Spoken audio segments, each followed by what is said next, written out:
All right, Larry Krueger here from the Pig and a Pickle Krug Show with a little 49er video heading into rookie minicamp. And of course, we're brought to you by Pig and a Pickle. Check them out. 2 locations. They're in Emeryville and Corte Madera. They're open 7 days a week in Marin County from 11 a.m. to 8 p.m. And they're open Wednesday through Sunday in Emeryville. Pig and a Pickle, the best barbecue in all of Northern California. Well, oftentimes teams will send you a message about how they feel about their football team based on what they emphasize in the draft, the positions they attempt to rebuild or draft players in, what players they're leaning on, what players they're not leaning on. And I think last year was a great indication of, the 49ers came into this year. A lot of people thought that that they were going to draft a safety in last year's draft, the 2022 NFL draft. And instead they didn't. They didn't draft a safety. They said, you know what? We're going to bring in Tayshaun Gibson as a veteran free agent. They had signed George Odom as a special teamer. And they had this young fella named Talanoa Hufanga, who they had drafted in the 2021 NFL draft in the 5th round. And they felt good about Hufanga's ability to ascend from a special teamer to a guy who played strong safety and even started at strong safety. And they didn't draft a safety in the 2022 draft, surprising a lot of people. And there were a lot of people who were like, oh, man, the 49ers blew it. They didn't draft a safety in the draft. Oh, my God, what's going to happen? The sky is falling. They haven't gotten the safety that they need, so on and so forth. And from rookie minicamp on last year, it was really pretty clear that Talanoa Hufanga had ascended to a different level. Him and Jimmy Ward were the leaders of the drills. He was the first guy on the field. He was constantly chirping in D'Amico Ryan's ear. You could tell that Hufanga had elevated his status within the Niner organization from, rookie, nice story, 5th round pick, special teamer to, hey, this guy's going to be a starter for us in the secondary at strong safety. And sure enough, he did. And he had a great year. He had his bust out year, and the 49ers made it 1 win away from the Super Bowl. Well, who's this year's Talanoa Hufanga? Who's this year's guy who we're not really banking on, but the team's banking on, and to elevate and to step up in their moment? And 2 guys come to mind.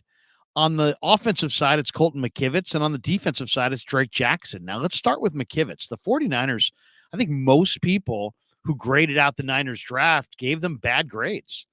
Mel Kiper's lowest grade went to the Niners. Dane Brugler's lowest grade of any team in the NFL went to the 49ers. I didn't see anybody give the 49ers a very high grade. Now, partially it was due to the fact that they drafted Jake Moody, the kicker out of Michigan, and they did it in the 3rd round. And for a lot of people, that's like, oh my God, sky is falling. You cannot draft a kicker in the 3rd round, even though it was a post round 3 compensatory pick, which is more like the 4th round. And you saw other kickers go in the 4th round. And the 4th round has kind of been the round for kickers, and the Niners didn't have a 4th round pick. So they used a late compensatory 3rd on Jake Moody. So that was one of the reasons that their draft got low grades. But the other major reason it got low grades is they did not pick up an offensive tackle. And most people believed that the 49ers, after letting Mike McGlinchey walk away to Denver in free agency, that their number 1 need was an offensive tackle. And I kind of referenced it before the draft. I said, guys, I get the feeling that offensive tackle is like safety this year. Like everybody says they got to get a safety. They got to get a safety. And the Niners are like, hey, we got a Hufanga. This year, we got to get a tackle. We got to get a tackle. And the Niners are like, hey, we got Colton McKivitz. The Niners believe in Colton McKivitz. They really do. And, if you talk to Trent Williams, he'll tell you, man, there is no game where Colton McKivitz gets nerves or is like, oh, the moment's too big. The moment's never going to be too big for Colton. He's just a calm, confident, good old boy from the South who's just not afraid. He's not afraid. He's a hunter. He's a fisherman. He'll live on the land. I mean, he's a tough throwback, old school kind of guy. And guess what? He ain't afraid. McKivitz is not going to be like, oh no, there's Leonard Floyd, or oh my God, here comes Hassan Reddick. Not his personality. It's not the way he's wired. I've talked to him 10 times in the last year. There wasn't one time where I ever felt like, wow, the moment's too big for Colton, or he's going to be thrown into a situation he can't handle. He's got great perspective on his playing career, and he just goes out there and gives it his all. He's not worried about the expectations. He's not worried about the media. He's not worried about the naysayers. He's not worried. He's not afraid and not worried. So, he's an interesting guy. Matt Barrows had a great piece in The Athletic recently where he talked to some people and they felt like Colton McKivitz may actually wind up being an upgrade from Mike McGlinchey as a pass protector. Maybe not as a run blocker, but as a pass protector, McKivitz may be an upgrade on McGlinchey just because he's got quicker feet and he's not so susceptible to the speed rush, and he might be able to deal with it a little bit better than McGlinchey did. So the 49ers did not go into the draft and say, we need to draft a tackle. They didn't. They didn't draft a tackle in the first round. Of course, they didn't have a first-round pick. They didn't draft a tackle in any round. How about that? No tackles. They had 3/3. Nope. 3/5. Nope. Couple late sevenths. Nope. They didn't draft a tackle. The highest-rated tackle the 49ers brought in was Joey Fisher, who a lot of people feel is a center or a guard and isn't really a tackle at the end of the day. So what are the Niners looking like at right tackle on the depth chart? Well, left to right, it's Trent Williams, Aaron Banks, Jake Brendel, Spencer Burford, and at right tackle, it's Colton McKivitz. But you also still have Jalen Moore. Nick Zakelj is thought of as a guy who can play all 5 spots. Spencer Burford played right tackle at the University of Texas at San Antonio. If McKivitz struggled, you could kick him out there, Burford to tackle, and play a guy like Feliciano or Zakelj or Poe or somebody inside. You have Matt Pryor, who's a veteran offensive tackle, 6'7", 330 pounds. You have Leroy Watson and Alfredo Gutierrez, practice squad guys from a year ago. So it's not like you're covered. It's not like you've got all kinds of guys, but the 49ers believe in Colton McKivitz. They gave Colton McKivitz their highest draft designation. He got the gold helmet designation in the 2020 draft when they took him in the 5th round. That means that they love Colton McKivitz. And the scouts that looked at Colton McKivitz at West Virginia loved him. They gave him their highest grade. They gave him their highest draft designation, the gold helmet. So Colton McKivitz is getting that opportunity at right tackle, and I would not bet against him. I would not. I think he's going to be very solid there. Does he lack some arm length? Sure. Does he lack some overall massive size? He's not your prototypical blue chipper. I get it.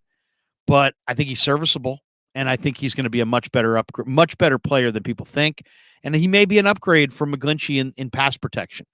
All right, let's jump over to the other guy who I think a lot of people are overlooking and the 49ers are clearly counting on.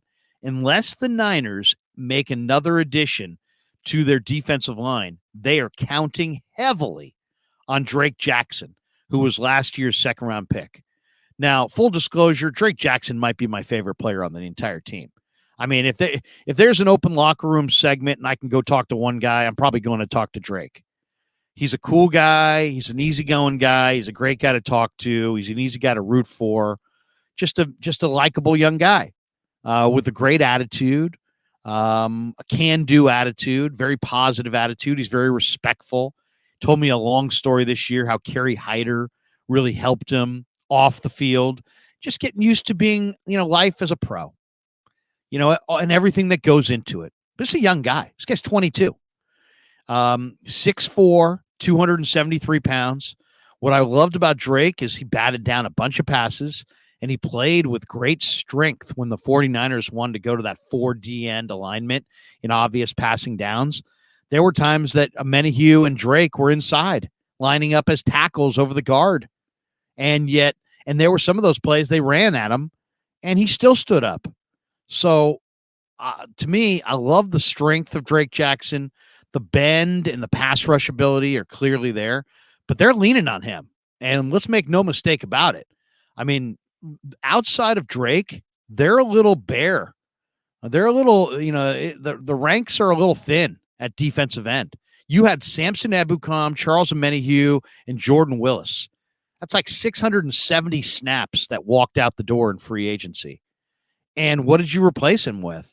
Cleveland Farrell, who's got 10 sacks in 4 seasons and is considered a top 5 bust. Now, I'm sure he'll play better with the Niners, but to date, he's not been a world beater. You got Kerry Hyder coming back. Kerry Hyder's kind of a not really at tackle, not really an end. I mean, he'll try hard. He's got an unbelievable motor, but he's not an edge rusher. He's more of a rotation player. He'll give you great effort, great energy, great intellect, but he ain't burning the edge. Austin Bryant was considered to be a 5-star, guy at Clemson who could absolutely rush the passer, but he's been better against the run in his career. You did draft Robert Beal Jr. Out of Georgia, and he runs 4.4 something off the edge, and he's going to be somebody to watch. Spencer Wagee, who has an unbelievable 1.66 10-yard split at 300 pounds, and he played defensive end at North Dakota State. Maybe he gets a little run at defensive end.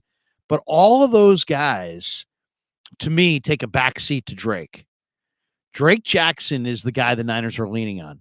6'4", 273 pounds. After a year in an NFL weight room, I'm sure he's going to be bigger, stronger, faster, more sudden, more explosive. He'll be working on his get-offs. I fully expect Drake to make a monumental step forward. And based on the way the 49ers approach the draft, I think it's safe to say they feel the same way. So, Drake is a terrific guy, conscientious, hardworking. If he spent this offseason working on his craft, working on his body, lifting the weights, putting himself through the mental reps, the physical reps, training, if he shows up in camp this summer ready to roll, he's going to be the starter opposite Nick Bosa, and he could be primed for a massive breakout year. So what message did the 49ers send us in the draft? Well, to me, they sent us 2 messages. They believe in Colton McKivitz at right tackle, and they believe in Drake Jackson at right defensive end opposite Nick Bosa. And I can't wait to see these guys this summer. 2 of the better interviews on the team, 2 of the more likable young fellows on the team, 2 guys who can play. I believe in Drake. I believe in Colton. I think those guys are going to have bust-out years, but they better, because the Niners are banking heavily on both of them. All right, hope you enjoyed our 49er video. Thanks to Pig and a Pickle for being a proud sponsor of the Krueg Show. Check them out in Emeryville and Corte Madera. They're open 7 days a week in Marin, Wednesday through Sunday in Emeryville. And thanks to all of you for supporting the Krueg Show on YouTube.